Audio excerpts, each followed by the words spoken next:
welcome to Konichi Value. I'm Ray Saito, and today I want to talk about a very dark topic. Japan's lost generation, the silent sufferers that grew up in post-bubble Japan. In the 1980s, Japan was at the height of its economic prosperity, with a booming stock market and sky-high real estate values. But when all of this came to a screeching halt in the early 1990s, when the bubble economy burst, the aftermath for the young people entering the workforce at that time was devastating. This generation have come to be known as Japan's lost generation, or Ice Age generation, consisting of individuals in their late 30s to early 50s. They are one of the most educated and hardworking in Japanese history, and as they got a glimpse of Japan's bubble economy, they often had high hopes for their future and believed that their hard work and dedication would pay off. But instead, they found themselves facing a tough job market and a lack of job security. Many new graduates were unable to find work in their field and often were forced to take low-paying, menial jobs just to make ends meet. The impact of Japan's financial turmoil following the burst of perhaps the largest economic bubble in history has hit this generation the hardest. In fact, it was hit so severely that it has given rise to numerous subgroups of despair in Japanese society. There are the NEETs, not in employment, education or training, which are individuals who have given up on the job market entirely. Or the FRITAs, which are people who have given up on a stable career and settled for low-paid, temporarily and part-time jobs. And perhaps the darkest of them all, the hikikomoris, individuals who have completely withdrawn from social life and become reclusive, often isolating themselves in their homes for months, years, or sometimes their entire lives. Groups like these unmistakably exist in various countries across the globe. However, prior to the bubble burst, Japan was considered a thriving economy, boasting nearly 100% employment. The aftermath of the bubble saw a rapid increase in the number of these groups in Japanese society, shedding light on the far-reaching consequences of economic instability.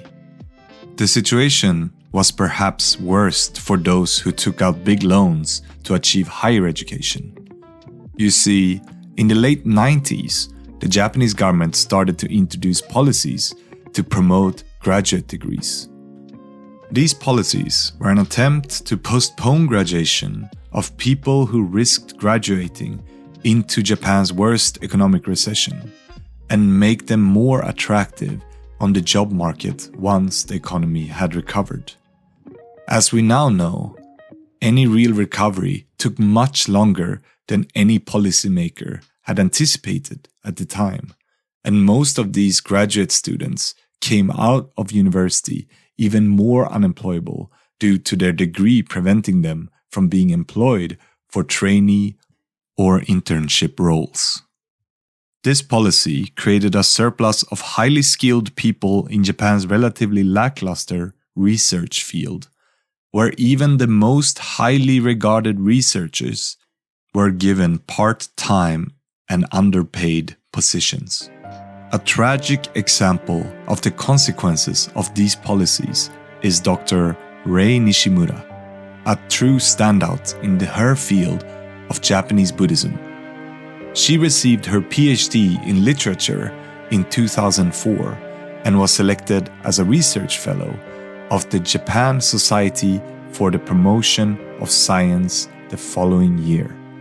Her hard work and dedication to her studies paid off, and she received a series of awards for young researchers in 2009. But despite her impressive accomplishments, Dr. Nishimura's life was far from easy. After her 3-year term as a postdoctoral researcher ended, she found herself in financial distress, relying on her parents for food, clothing, and shelter. Despite applying to over 20 universities for research positions, her applications were rejected, with some even returned without being read. Desperate for stability and security, Dr. Nishimura married a man she met online in an attempt to improve her situation. But their life together soon fell apart, and she became mentally ill, blaming herself for the failed relationship. On the same day she filed for divorce, Dr. Nishimura took her own life.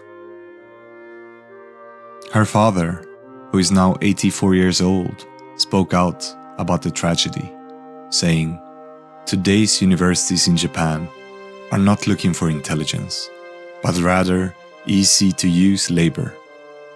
Ray became far too aware of this. However, it's not all doom and gloom for this generation. It's also important to recognize that many accomplishments and successes of the generation that has maybe been dealt the worst hand in Japanese history since the post-war era. You see, despite these horrible odds, many of the people from this generation have found incredibly fulfilling careers, with Japan still boasting one of the lowest unemployment rates in the world.